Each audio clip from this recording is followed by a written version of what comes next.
Ma'am! Ma'am, ma'am, dito, ma'am, ma'am, dito, dito. Dito sa kanan, ma'am. Dito sa kanan. Forward pa po. Ma'am, ma'am, ma'am, forward ng konti, forward ng konti. Yan, yan, yan. Forward Sa wakas, magkakalaya na po ako. For years, my whole being has been crying out On this side. This side na. for justice and freedom. Kuya, kunti lang. For more than 6 long years, On this I've been side. praying.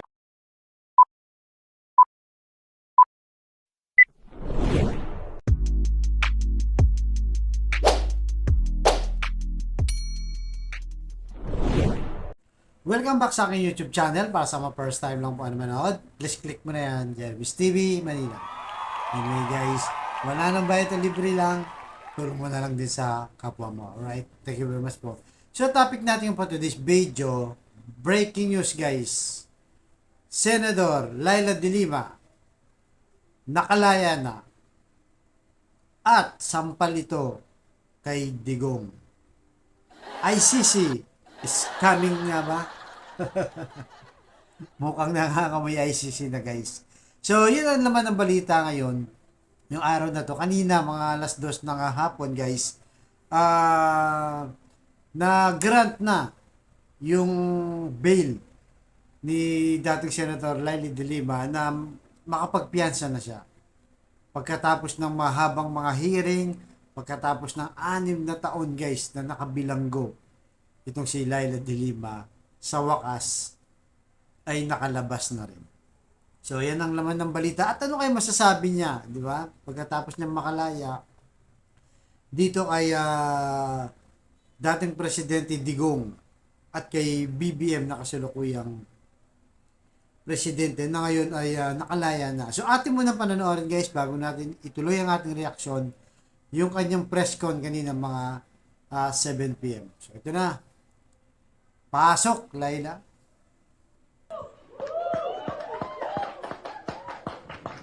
After 6 years, 8 months, 21 days. And this is my 2,454th day. Muna tayo. So I'm released after 2,454 days. Hindi ko talaga ma-describe ang feeling na nangyari na yung pinakahihintay ko. But with your permission, I think some of you would want to ask questions later. But with your permission, meron po akong babasahin munang statement. Can I do that?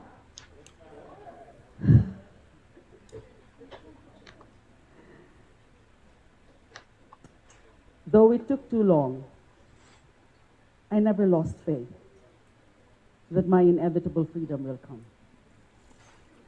Alam niyong lahat kung gaano tayo katagal naghintay ng nagtiis, na may pananalig na ang katotohanan at totoong hustisya ay magtatagumpay. But the counting of the years, the months, days, hours, minutes, seconds, the milestones in my own life, in my family's life, and in our nation's history that I have missed by being unjustly detained cannot be counted. None of those can fully express how much and how long I have longed to be able to say the words, finally, the truth has set me free. Yes, it's always the truth. It's always for the truth. And that's why I'm now set free. Wala sigurong sapat na mga salita ang lubos na makakapaglarawan sa damdamin ng isang inosenteng inapi sa kabila ng pighati at paghihirap na dulot ng pagbaluktot sa mismong batas at prosesong ipinaglalaban, ay patuloy na nananalig, nananampalataya at umaasa na darating din ang panahon na mananaig ang katotohanan at tunay na katarungan. Every moment was a test, and every single second was a fight to rise above the sorrow, the fears, the uncertainties of the future, and even, to be honest, the temptation to be overcome by hate and vindictive thoughts. There was always that temptation. Lahat po yun nilabanan ko. Hindi ko isusuko ang aking pagkatao at pagiging tao. They may have taken years of my life, but they will never take my humanity.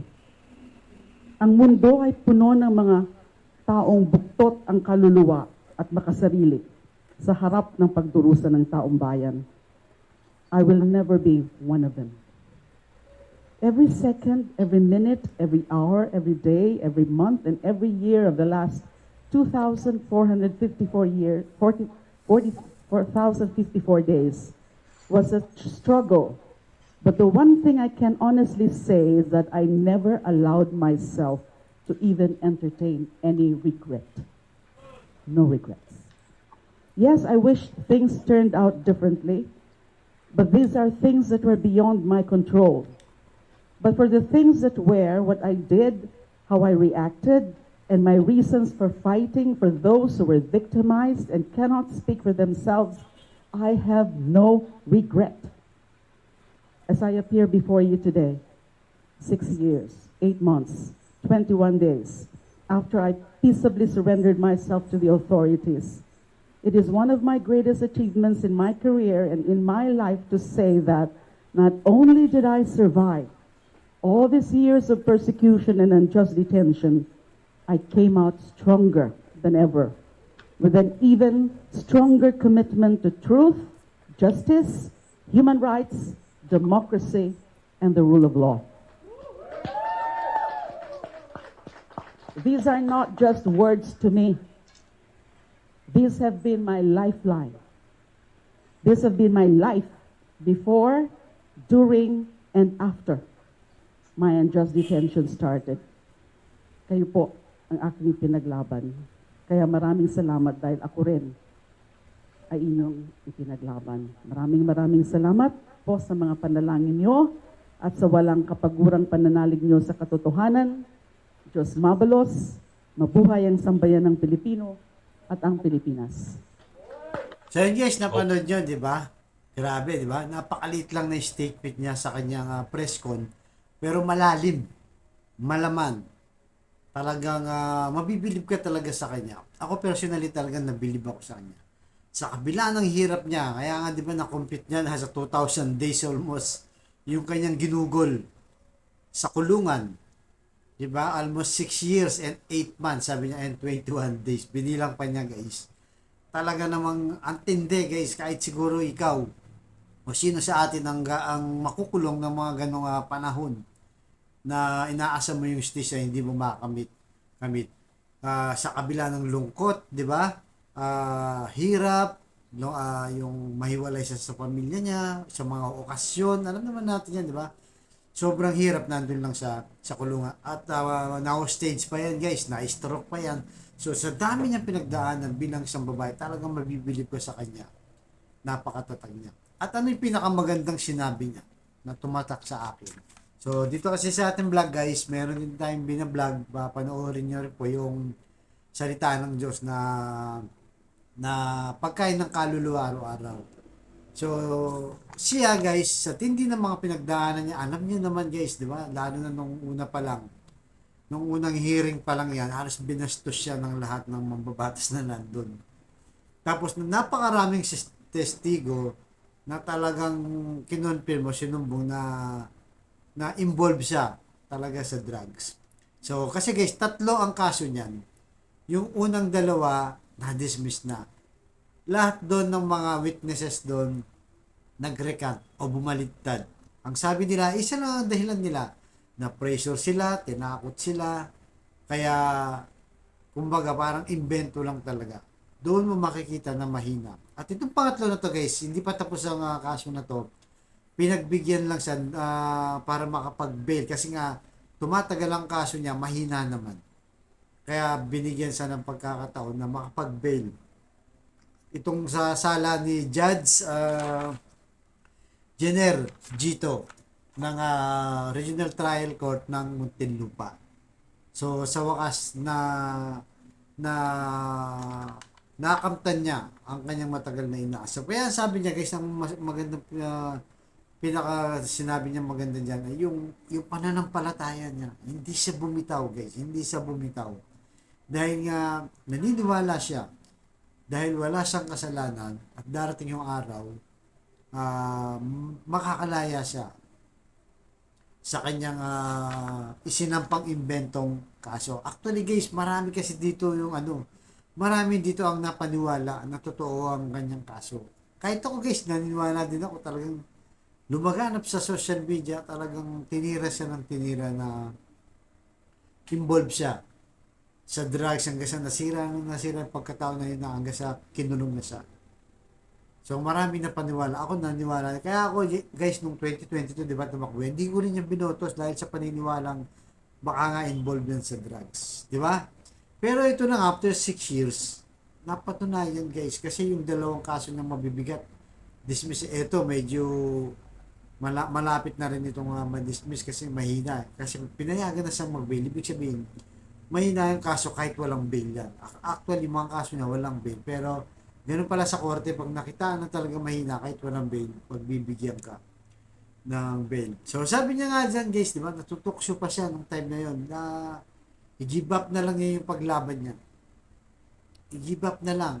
Kasi talagang sobrang bigat ang kanyang nararamdaman at kanyang pasakit. Pero hindi siya nagpatinag. Patuloy na lumaban. Dahil nga kumapit siya sa pananampalataya. Na alam niya, darating yung araw, mabibigay ang hustisya ang kanyang hinihintay. So yun guys. Tapos nung tinanong siya kung may pinagsisisihan daw siya, wala siyang pinagsisisihan.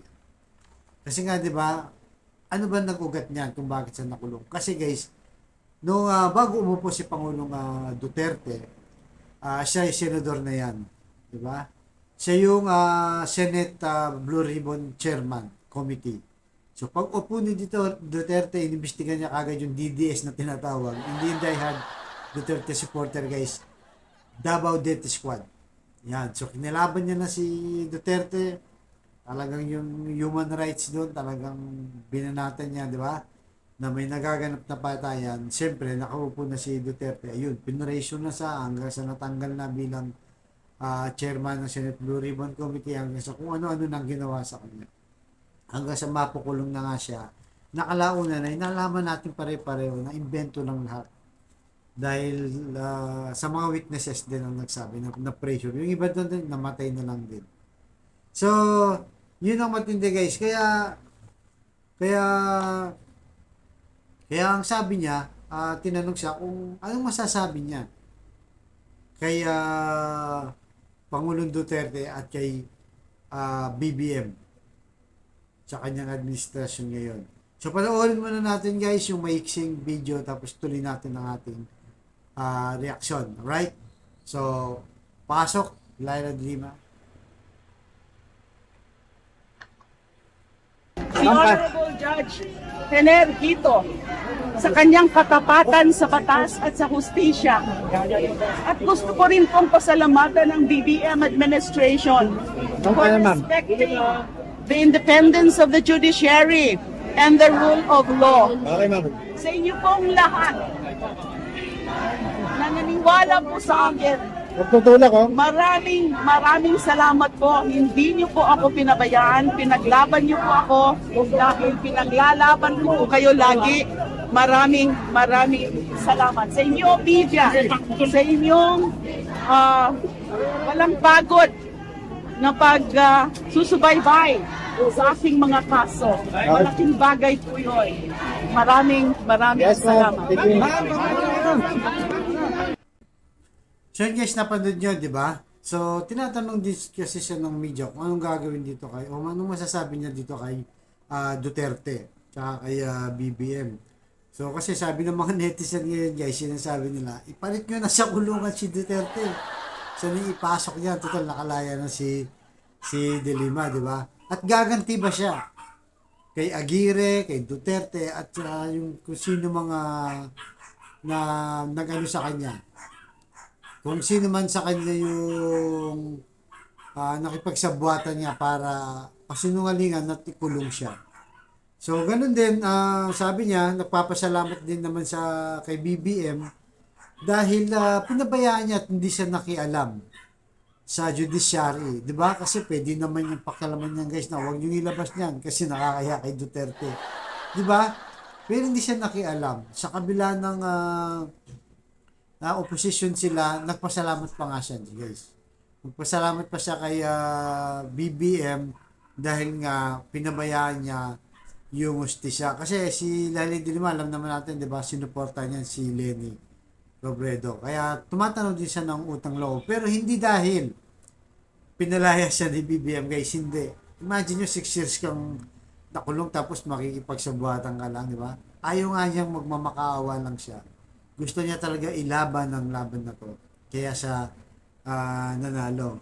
Kaya tinatanong siya, so si kay Duterte, ano naman ang masasabi mo? Sabi niya, wala na muna ako masyadong masasabi sa kanya. I-enjoy ko muna yung paglaya ko, sabi niya.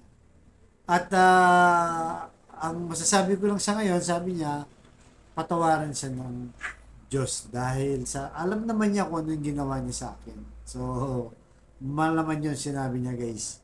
Kaya, yun ang nangyari sa kanya ngayon na i-enjoy na muna niya. Kung ano, importante, nakalaya na siya.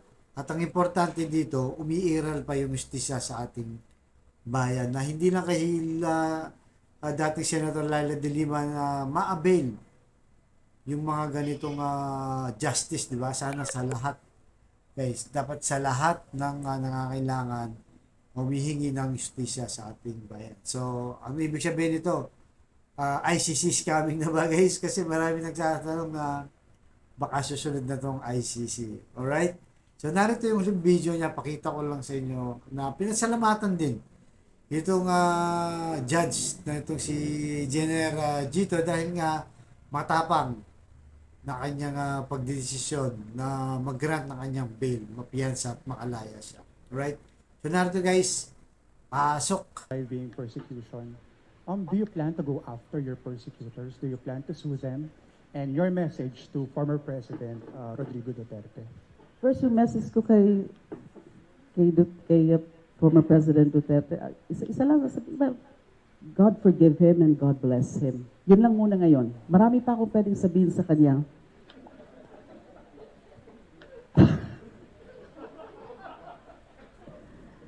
Pero wag muna.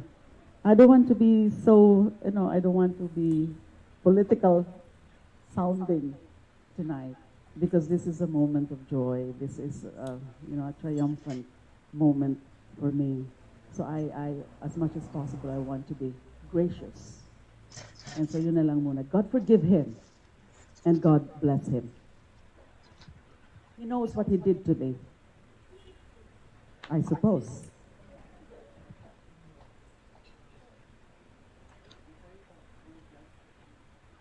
Any plans of counter-suing or what, or going after it?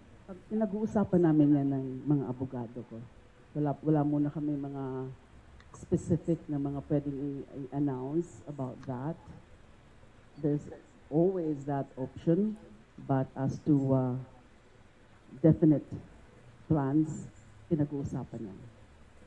Of course, there will be, I need to do something also. A lot of things to do. Hindi po madali, napakahirap, masakit talaga kung ipakulong ka na wala kang kasalanan. And it's a matter of justice that those that need to be held accountable should be held accountable.